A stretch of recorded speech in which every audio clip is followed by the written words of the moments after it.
The Kralik battlecruiser's main reactor screamed in protest as Third Officer Reen dragged himself across the deck plating of the auxiliary control center.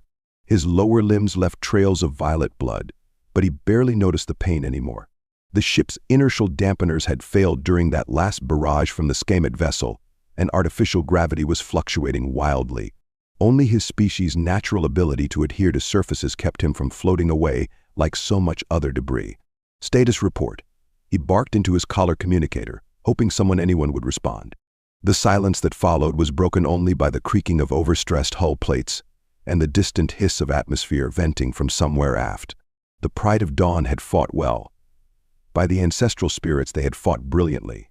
Captain Reneth's tactics had been perfect, drawing the larger Skamet warship into the asteroid field, where their superior maneuverability should have given them the advantage. But the cursed Eight Eyes had brought new weapons to this generation's long war. The strange torpedoes had ignored their countermeasures, phased straight through the asteroids they'd used for cover, and torn through their strongest shields like they were mere light screens.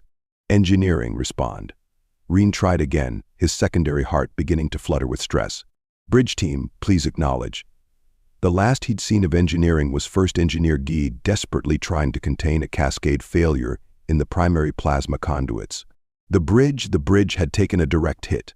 He'd watched in horror through the internal monitors as the entire command deck decompressed. Captain Reneth and the bridge crew hadn't even had time to scream. A weak signal finally crackled through his communicator. Third Officer? It was Second Medical Officer Saray. Her voice was thick with pain. I'm in emergency medical. We have 14 survivors here. Critical conditions.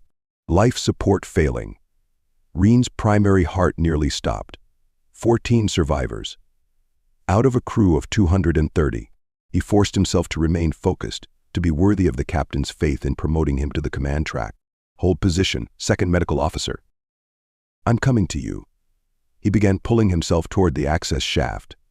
Anyone else on this channel, acknowledge and report to emergency medical if you can move. We're not finished yet. But even as he spoke those words of encouragement, Reen saw the Skamet warship's energy signature vanish from the auxiliary sensors. They'd left, satisfied that the Pride of Dawn was doomed to a slow death in the void. In their eyes, this was a fate worse than a clean kill to die helplessly, untethered from purpose or meaning. His people called it the sunless death. It was the fate they feared above all others. Spirits guide us, Reen whispered, activating the emergency beacon even though he knew help would never arrive in time. This region was too remote, too far from established patrol routes. They were alone. They were going to die alone. It took Reen nearly an hour to reach emergency medical. The Pride of Dawn's internal architecture had become a twisted maze of collapsed corridors and sealed bulkheads. Twice he had to backtrack when he found his path blocked by hard vacuum, and once he nearly lost his grip when the artificial gravity suddenly reversed. The ship's systems were failing one by one. When he finally reached the medical bay, the sight stole the breath from all three of his lungs. Second Medical Officer Saray had converted the entire space into a makeshift critical care unit. Every bio bed was occupied, and more wounded lay on the deck between them. The air was thick with the sweet metallic scent of violet blood and the sharp tang of emergency sealant foam. Third Officer Saray acknowledged without looking up from her patient. Her uniform was stained dark, and one of her sensory stalks had been severed. We've lost 2 more since I called. 12 survivors here now. Reen moved to her side, his adhesive pads making soft clicking sounds against the deck. I found 3 more on my way here. They're following in my wake, moving slowly. Engineering team. That makes 15 total. He paused, forcing himself to say the numbers. 15 out of 230. 16, came a weak voice from the corner. Found tactical specialist Ren Yuri in a sealed maintenance shaft. She's unconscious but stable. Reen turned to see communications officer Mex propped against a wall. The young officer's carapace was cracked along one side, but he still cradled Ren Yuri's head in his lap, monitoring her vitals with a damaged medical scanner. The captain, Saray asked softly. Gone. The entire bridge, Reen's vocal chambers constricted. I saw it happen on the monitors. It was quick at least. They died in battle facing our enemy. They'll reach the eternal light. A heavy silence fell over the medical bay, broken only by the beeping of medical equipment and the groans of the wounded. Everyone knew what he wasn't saying. The same fear lurked in all their minds. The bridge crew had died warriors' deaths, But the rest of them, as ranking survivor, I need to know our status, Reen finally said. Sarai. The medical officer's sensory stalk twitched in distress. Life support is failing. We're losing atmospheric pressure despite all the emergency sealant. Medical supplies are critical. I've used most of our synthetic hemolymph already. The worst part is the radiation. That last hit damaged our shielding. We're all being slowly cooked. Mechs? Communications? Long-range arrays are gone. Emergency beacon is broadcasting, but he left the rest unsaid. They all knew this region was empty. The Skamet had ambushed them here precisely because it was so far from help. One of the engineering crew that had followed Reen spoke up from the doorway. Main reactor is poisoned. We're on emergency power, but even that's failing. 20 hours at most. 20 hours. Reen's hearts beat arrhythmically as the number sank in. 20 hours until they lost power completely. No life support, no heat, no distress beacon. Just 16 dying Kralik floating in a metal coffin, their bodies to be preserved forever in the freezing void.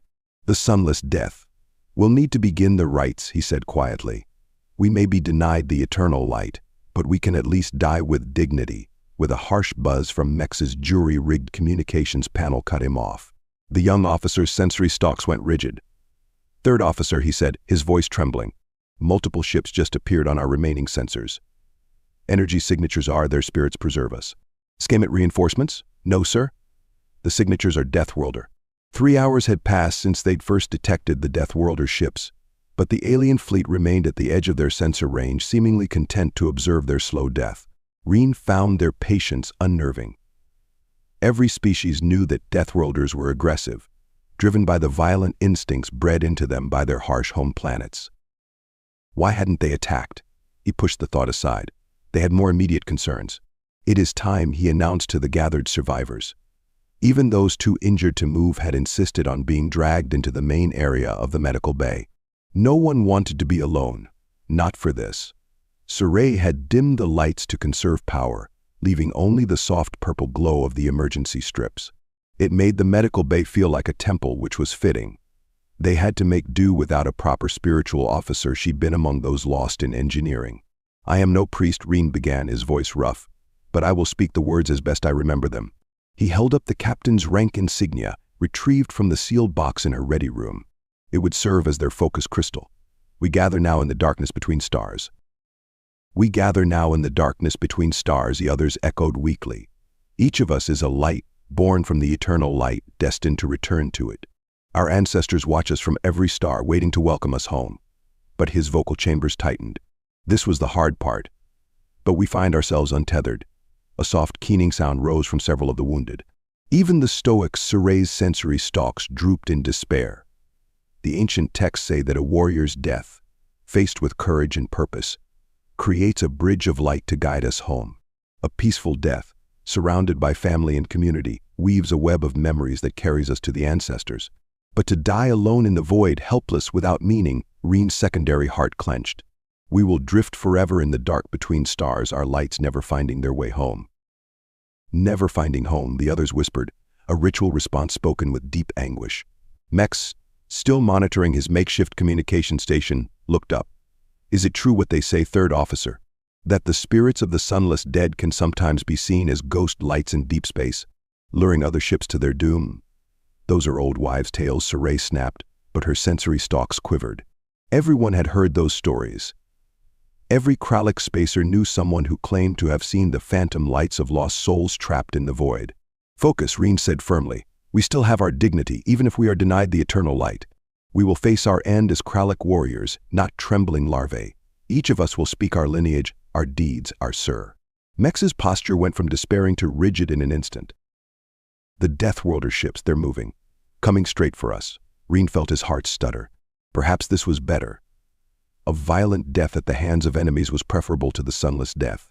At least their lights would go out fighting, even if they're hailing us. Sir, we're receiving a transmission. In perfect high Kralik. The voice that filled the medical bay was unlike anything Reen had ever heard. Deep, resonant, and filled with an urgency that seemed to vibrate in his carapace. Kralik vessel, this is Captain David Dell of the UEN Mercy's Hand. We've detected multiple casualties and critical system failures. Prepare for emergency boarding and medical assistance. I say again, This is a rescue mission. Please do not attempt to resist. We're here to help." The survivors stared at each other in shocked silence. Deathworlders coming to help them. It had to be a trick. Everyone knew Deathworlders were savage predators, barely civilized enough for spaceflight. They were their only chance of avoiding the sunless death. "Sir." Mex looked to him for guidance, fear warring with desperate hope in his posture. "What do we do?" Reen looked at the captain's insignia in his hand, thinking of her final moments facing down the enemy. She would have taken any chance, no matter how desperate, to save her crew. "Respond," he ordered. Tell them we accept their assistance." The Deathworlder ships moved with a precision that Reen had never seen before. Their formation was perfect, 5 vessels of varying sizes arrayed around the Pride of Dawn like protective parents around a wounded child. The largest ship, which Mex identified as the Mercy's Hand from its transponder signal, took position directly above their shattered hull. Third Officer Suray's voice was tight with anxiety. "Look at the size differential." Reen's sensory stalks twitched as he studied the tactical display. The Mercy's Hand was enormous, nearly 3 times the size of their battle cruiser. The other ships weren't much smaller. Each one could have easily destroyed what remained of the Pride of Dawn with a single volley. Receiving detailed transmission, Mex announced. "They're sending us their boarding path and spirits preserve us, their complete medical protocols." In detail, his sensory stalks twisted in confusion. "Sir, these protocols are incredibly advanced, and they're just giving them to us." Before Reen could respond, a new voice filled their compartment. Different from Captain Dell's, but with the same strange resonance that seemed to vibrate through their carapaces.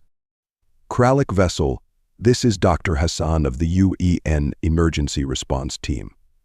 I need a full casualty report and your species' medical basics. Blood type, atmospheric requirements, pressure tolerance, anything you can tell us. We've got universal donors and synthetic blood for most known species, but I'd rather not guess." Suray looked to Reen for permission before answering. He nodded quickly. "This is Second Medical Officer Suray," she said, her professional training overcoming her fear. "Sending medical data now. We have 16 survivors, multiple trauma cases, radiation exposure, and severe hemolymph loss. Our synthetic reserves are nearly depleted." "Understood, Second Medical Officer. We're prepping 20 units of synthetic hemolymph based on your data. Our boarding teams are suited up and ready. We'll be with you in 3 minutes. Just hang on." Reen felt his primary heart racing. Everything he knew about Deathworlders said this had to be a trick. They were predators, weren't they? Evolved on worlds of constant violence and death. The historical records were clear about their savagery. A new alert from the tactical display interrupted his thoughts. Multiple small craft were launching from the Mercy's Hand. But they weren't the sleek assault shuttles he'd expected. These were bulky, ungainly things with large airlocks and external equipment racks. Medical ships, repair vessels, rescue craft. "They're really coming to help us," Mex whispered, his voice filled with disbelief. "But why? We're nothing to them. We're not even at war with their species, they're just helping." "Sir," one of the engineering crew called out from the doorway, "multiple hull breaches are detecting external repair activity. Some kind of autonomous repair drones, they're sealing the holes." The deck beneath them shuddered slightly. Reen realized he could hear the clicking and whirring of machinery through the hull. The Deathworlder ships had already begun repairs, and their boarding teams hadn't even arrived yet. "All teams, stand by for contact," Captain Dell's voice returned. "Dr. Hassan's medical team will board first, followed by damage control. Kralik vessel, you're not dying out here alone. Not on our watch." Reen felt something strange in his chest. Past the fear, past the confusion, past the lingering certainty that he had to be misreading the situation, he felt something he hadn't expected to feel again. Hope. The first thing that struck Reen about the humans was their size. The emergency airlock cycled open and they simply unfolded into the medical bay, their environmental suits making them seem even larger. Each one was nearly twice his height, their bulky forms moving with a predator's fluid grace, despite the heavy medical equipment they carried. Dr. Hassan was easy to identify. He moved with authority, immediately heading for Suray while his team spread out to assess the wounded. His suit bore different markings than the others, and a glowing red cross that Reen would later learn was an ancient human symbol for healing. "Second Medical Officer," Hassan's voice was clearer now, coming through suit speakers. "Talk to me about your most critical cases first." Suray, to her credit, responded with professional calm, despite the fact that she barely came up to the human's midsection. 3 with severe radiation exposure, 5 with critical hemolymph loss, 2 with a sharp cry of alarm cut her off. One of the wounded crew, delirious with pain, had caught sight of the humans and panicked. He tried to rise, his sensory stalks rigid with terror, but collapsed immediately. What happened next changed everything Reen thought he knew about Deathworlders. The nearest human medic didn't lunge or show any signs of aggressive response. Instead, she moved with incredible gentleness, her massive hands steadying the fallen Kralik with a delicacy that seemed impossible for a creature her size. She spoke softly, her suit's translator converting her words to perfect high Kralik. "Easy there, friend, you're safe. I'm just going to check your vitals, okay? My name's Amanda. Can you tell me where it hurts most?" The panic in the wounded crew member's posture slowly eased. Reen watched in amazement as the human medic Amanda began treating him with practiced efficiency, all while keeping up a soothing stream of conversation. Similar scenes were playing out across the medical bay. The humans moved like a well-oiled machine, setting up portable medical equipment, administering treatment, and stabilizing the wounded. They seemed to have studied Kralik anatomy in detail, knowing exactly where to place monitoring devices and how to support injured limbs. "Third officer," Dr. Hassan called out, "we're going to need to move some of your crew to our medical bay. Our radiation treatment facilities are better equipped," and absolutely not. Reen surprised himself with his own vehemence. "Our wounded stay together. If they die separated from their crew, their spirits will be unable to find their way to the eternal light," Hassan finished, nodding inside his helmet. "Yes, we know about your beliefs.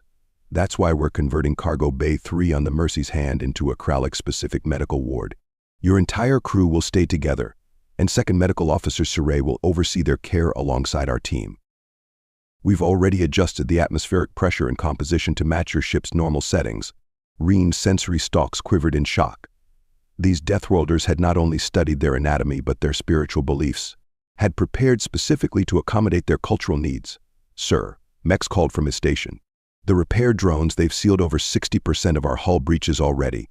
The radiation levels are dropping." A new human voice came over the comms, Captain Dell himself. "Third Officer Reen, this is Dell. Your reactor's too damaged to dom restore. We're rigging a temporary power transfer from our ship to yours. Should have your life support back to normal in about 10 minutes. "How copy?" Reen stared at the organized chaos around him, at the humans working to save his crew with such determination and care, at Suray actually beginning to relax as she worked alongside Dr. Hassan, their medical expertise complementing each other. "I copy, Captain Dell. But I don't understand. Why are you doing this?" There was a pause. Then Dell's response came with what sounded like a smile. "Because you needed help. That's all the why we need." Reen watched in fascination as the human repair crew wrestled with a damaged power conduit. Their environmental suits were streaked with coolant and lubricant, but they worked with tireless determination. What impressed him most was their strength. They were manually holding the conduit in place while making repairs, a task that would have required mechanical assistance for his species. "That should restore power to the auxiliary medical systems," one of them reported, her name tag reading Brewster. "How's it looking, Doc?" "Much better," Dr. Hassan replied from the medical bay. He hadn't stopped working for a moment in the 3 hours since arriving. None of them had. "Suray, are you seeing improved function in the tissue regenerator?" "Yes." Suray's voice held an excitement Reen hadn't heard since before the attack. "The regeneration rate is even better than normal. How did you modify it?" "Just a little trick we learned treating radiation burns on Mars." Speaking of which, Hassan turned to where Amanda was treating one of the most critically wounded crew members. "How's his cellular decay?"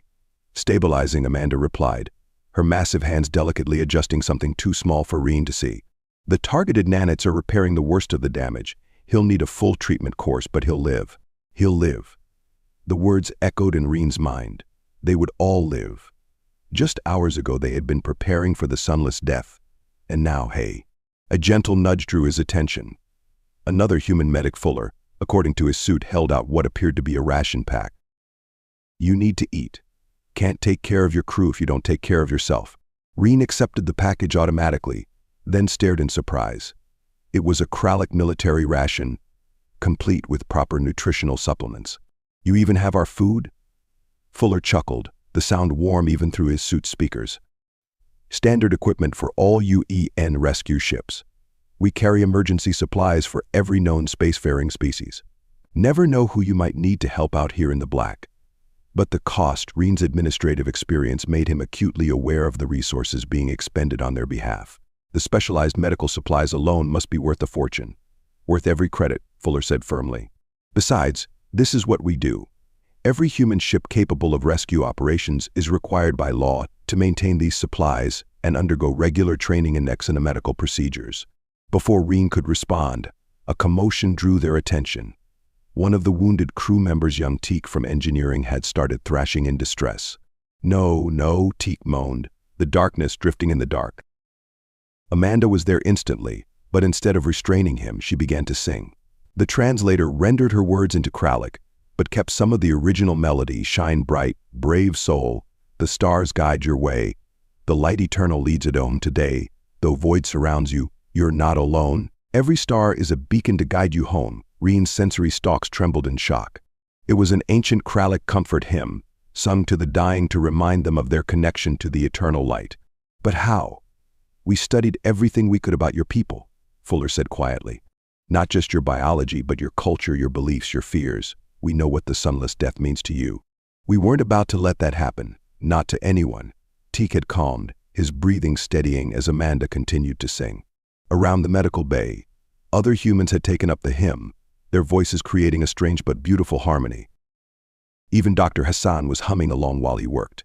Reen felt his heart clench with emotion. These supposedly savage Deathworlders had learned their sacred songs just to comfort his dying crew, had prepared so thoroughly to save not just their bodies but their spirits. Fuller, he said softly, I think perhaps we have much to learn about what it truly means to be civilized. The human medic's response was interrupted by Captain Dell's voice over the comms. Medical team status report. The Mercy's Hands cargo bay is ready to receive patients. How soon can we begin transfers? Whenever you're ready, Captain, Hassan replied. We've stabilized everyone for transport. Surrey and I have worked out the transfer order to keep family groups and clutch mates together. Reen's tension eased further. They'd even researched Kralik's social bonds. Third Officer Dell addressed him directly. We'll have you home within 3 days. Your crew will be healthy. Your ship will be patched enough to make the journey. And what's that music I'm hearing? Just a little choir practice, Captain, Amanda answered, still singing softly to Teak. Nothing builds crew cohesion like a good song. Dell's warm chuckle filled the comms. Carry on then. Dell out. Reen looked around the medical bay, at humans and Kralik working together, at the mixing of voices in an ancient hymn, at the quiet competence and unexpected gentleness of these Deathworlders who had appeared like spirits of mercy in their darkest hour. Perhaps, he thought, they had found something even more precious than rescue. They had found hope in the knowledge that the galaxy held more wonders than they had imagined, and that sometimes the most fearsome-looking hands could be the gentlest. The Mercy's Hands Cargo Bay 3 had been transformed into something between a Kralik medical ward and a slice of home. The atmospheric processors hummed at exactly the right frequency, creating the subtle vibration that Kralik found comforting. The lighting matched the purple-tinged spectrum they preferred. They'd even adjusted the gravity to Kralik's standard. Reen clung to the specially installed wall grips, another thoughtful detail as he made his rounds among his recovering crew. The humans had insisted he rest too, treating his own injuries which he'd barely noticed in the chaos. Now, a day into their rescue, he had time to truly observe their saviors. It's the contradictions that fascinate me, Surrey said quietly as they watched Dr. Hassan demonstrate a new treatment technique. The human physician moved with that strange mix of predatory grace and incredible gentleness that seemed to characterize their species. Everything we know about Deathworlders says they should be aggressive, territorial, suspicious of other species. But look at them. Reen looked. He saw Amanda teaching young Teak how to play something called chess while monitoring his vital signs. He saw Fuller and Brewster taking turns telling outrageous stories to distract the more severely wounded during treatments. He saw Captain Dell, who had personally come down to check on them, discussing engineering principles with the surviving technical crew. Did you know, Surrey continued, her sensory stalks twitching in amazement, that their bodies are constantly producing low levels of toxic compounds? Their biochemistry is so aggressive that they're technically poisonous to most species. They have to wear those suits around us not to protect themselves, but to protect us from them. That tracks with Deathworlder biology, Reen nodded. But not with Deathworlder behavior. Not with. He gestured at where Amanda was deliberately losing at chess to make Teak laugh. Third Officer. Captain Dell approached, his massive environmental suit whirring softly. Got a moment. Reen followed the human captain to a quiet corner. Up close, Even inside the suit, Del radiated the contained power that all humans seem to possess. Like a carefully controlled fusion reaction. Your crew is recovering well, Del said. Dr. Hassan says everyone should make a full recovery. We've repaired enough of your hull breaches and power systems that you'll be able to make it home at half speed. We'll escort you to the edge of your territory. Captain Reen's vocal chambers tightened with emotion. We can never repay not looking for repayment, Del cut him off gently. Though there is one thing we need to discuss. His voice grew more serious. We need your silence about our presence here. This is a classified mission, and we've already deviated from our course to assist you. We don't regret it for a moment, but you weren't supposed to be here, Reen finished. Don't worry, Captain. We know how to keep military secrets, though he hesitated. May I ask one question? Go ahead. Everyone knows Deathworlders are aggressive by nature. That your planet shaped you into predators, into warriors who see the galaxy as a battlefield. But you're nothing like that. Your people have been so gentle, so careful with us. Why? Del was quiet for a moment. When he spoke, his voice held a depth of feeling that made Reen's sensory stalks quiver. It's because of our homeworld, actually. Not despite it. Earth tried its best to kill us every day, so we learned to protect each other, to take care of each other. We became strong not to dominate, but to help those who needed that strength.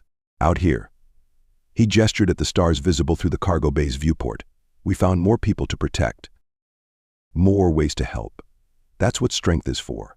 Reen stared at the human captain, understanding slowly dawning. They'd had it backward all this time. The humans weren't gentle despite being Deathworlders. They were gentle because they were Deathworlders.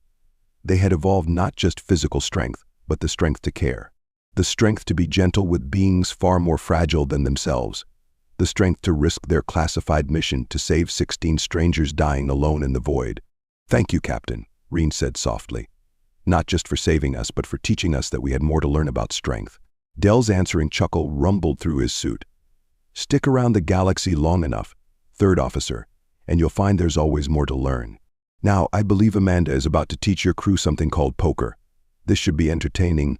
I have reviewed our laws, traditions, and sacred texts for hours, Reen said to his assembled crew. They had gathered in the cargo bay that had been their home for the past 2 days. I can find no precedent for our situation, no guidance for how to handle this debt. The humans were giving them privacy for this discussion, though Reen knew they were monitoring the medical equipment remotely. Even now, their dedication to their patients' care didn't waver. The humans saved us from the sunless death, Saray said softly. They preserved not just our lives, but our spirit's path to the eternal light. By our oldest laws, we owe them a life debt. Our ships, our service, our very being should be pledged to their cause. Murmurs of agreement rippled through the crew. The life debt was sacred, absolute. To be saved from the sunless death, there was no greater salvation possible. But they don't want it, Mex pointed out. Captain Del was explicit. They want nothing from us except our silence about their presence. How can we refuse to pay a life debt? How can we accept their request to simply pretend we never saw them? Reen's sensory stalks twitched thoughtfully. Perhaps that is the debt they ask us to pay. Not with service or resources, but with silence. He paused, gathering his thoughts. They risked their classified mission to save us. Now they trust us to help protect that mission with our silence. Is that not also a form of honor? The door cycled open and Captain Del entered, his environmental suit freshly cleaned. He stopped short when he noticed their formal gathering posture. Sorry, he said, starting to back out. Didn't mean to interrupt. No, please stay, Reen said. This concerns you. He drew himself up to his full height, though he still only reached the human's chest. Captain Del, by the oldest laws of our people, we owe you and your crew a life debt. You saved us from the sunless death, preserved our path to the eternal light. Traditionally, this would mean pledging our ships and our service to your cause. Del started to speak, but Reen held up a hand. However, he continued, you have asked only for our silence, for us to protect your mission as you protected our lives. We have discussed this at length, and we believe we have found a way to honor both our traditions and your request. He pointed to where Saray was retrieving something from a storage compartment, the captain's rank insignia they had used as a focus crystal during their near-death ceremony. This will be our pledge crystal, Reen explained. Traditionally, it would mark us as oath-bound to your service. Instead, it will mark our oath of silence. We will keep this secret, protect your mission. And he felt his hearts clench with emotion. And we will remember that strength and gentleness are not opposed. That mercy can come from the most unexpected sources. That even in the darkness between stars, light can find us. Del was quiet for a long moment. When he spoke, his voice was rough with emotion even through the suit's speakers. We would be honored to accept your oath of silence. He paused, then added with a hint of humor, though I hope you'll still join us for one last poker game before we part ways. Fuller is convinced Teak is cheating, and I want to see how this plays out. Reen chittered in amusement. I believe Teak learned that from Amanda, actually. Ha! I knew she was teaching them more than just the rules. Del's posture grew more serious. Your ship's repairs are nearly complete. We'll be able to start you toward home tomorrow. Engineering says you'll have enough power for half speed, and we've plotted a course that avoids any known patrol routes. Thank you, Captain, for everything. No thanks needed. Just Del seemed to be choosing his words carefully. Just remember what you learned about Deathworlders. Maybe someday when the time is right, you can help others understand too. Reen's sensory stalks quivered with sudden understanding. The humans didn't want payment or service. They wanted something far more valuable, a chance to show the galaxy that strength and gentleness could coexist. That being born on a deadly world didn't make you a monster. It just meant you understood, better than anyone, the value of preserving life. The Pride of Dawn limped through space at half speed, her patched hull gleaming with the distinctive sheen of human repair compounds. Reen stood in what remained of the observation deck, watching the last traces of the Mercy's hand's energy signature fade from their sensors. The human fleet had escorted them to the edge of safe space before vanishing back into whatever classified mission had brought them to this sector. It feels like a dream, Saray said softly, joining him at the viewport. She was still wearing the advanced medical monitor the humans had given her, its quiet beeping tracking the recovery of their remaining crew. If it weren't for all this equipment for the repairs for. She touched the pledge crystal they'd mounted in the medical bay. For the changes in us, Reen finished. Yes. She turned her sensory stalks toward him. I've been treating patients for 20 years. Third officer. I thought I understood what it meant to care for others. But watching them, she trailed off, searching for words. They were saving more than lives, Reen said. They were saving spirits, preserving dignity, protecting hope. And they did it all with such joy. From elsewhere, in the ship came the sound of Teak teaching other crew members the card game the humans had left them. They'd been playing it constantly during their slow journey home, the simple activity helping them process everything that had happened.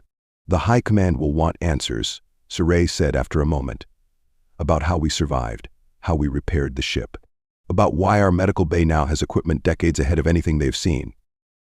Reen nodded. They'd discussed this extensively. We tell them what we agreed, that we managed emergency repairs ourselves, that we scavenged the medical equipment from our attackers' debris field. They'll be so interested in studying the schema technology that they won't look too closely at our story. And the pledge crystal, a memorial to our lost crew members, a reminder that light can find us even in the darkest void. He touched the crystal gently, which is true in its way. Saray was quiet for a long moment, her posture thoughtful. You know what still amazes me most? They had everything prepared. The medical supplies, the atmospheric settings, even our comfort hymns. They didn't just save us on a whim. They had deliberately prepared to save anyone they might find, regardless of species. They carry supplies for races they've never even met, just in case. Because that's what strength is for, Reen quoted Del's words. Not to dominate, but to help those who need that strength. It changes everything we thought we knew about Deathworlders, about strength itself. Saray's sensory stalks quivered with emotion. We thought we were civilized and they were savages.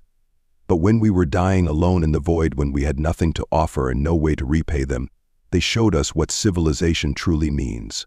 Reen stared out at the stars, thinking of Amanda singing their sacred hymns, of Fuller sharing their food, of Hassan and Saray working together to save lives, of Del's quiet explanation about how Earth's harshness had taught them compassion rather than cruelty. Perhaps that's why they asked for our silence, he said slowly. Not just to protect their mission, but to let others discover this truth for themselves. To let each species learn, in their own time, that strength and gentleness are not opposing forces. That being powerful enough to destroy doesn't mean you can't choose to preserve instead. The Pride of Dawn continued its slow journey home, carrying within it not just recovering bodies but transformed spirits. They had entered the void expecting the sunless death and found instead a new kind of light.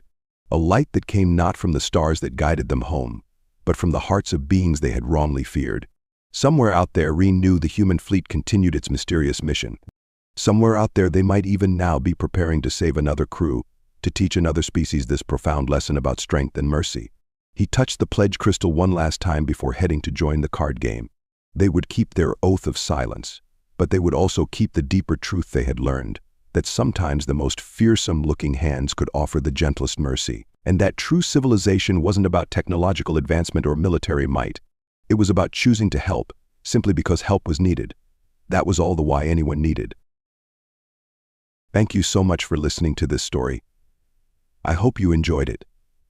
Be sure to leave it a like and to subscribe if you'd like to see more. Feel free to comment and share it as well. With all that said, go on and check out the video in the top left. I think you might like it.